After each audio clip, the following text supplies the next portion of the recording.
It's your boy Crook, man. We about to get into this video. I cannot understand why black people who have been subjected to the ugliness that they've been subjected to in this country can get up every morning and go to work among us and not be absolutely furious. Do you have any idea what will happen to this country's economy if all those brown-skinned people go back to Mexico? Do you know what will happen to the economy of this country if we take all the people who are brown-skinned immigrants out of this country, if we send them back? Do you know what will happen to our economy? Big facts. You need to realize that it is not the intent of white people to let this situation change in favor of anyone but themselves. And right now, white people are really frightened. In 30 years, white people will have found out that they have no choice but to get along with those who are different from themselves.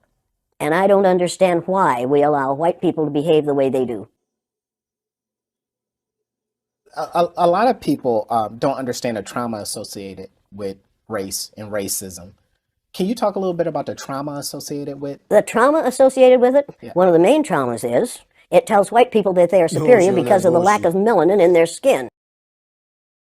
I will ask folks tonight, how many of you black folks want to get even with all white people? And that's what white people are quite certain blacks are going to want to do, is get even with all white people.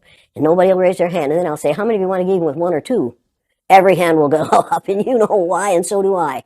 White people are scared to death right now, particularly white males. They're scared to death that they are going to lose their power in the future. And they are. If you want to be treated well in the future, treat others well in the present. What we do in the present constructs the future. Those who forget the mistakes of the past are doomed to repeat.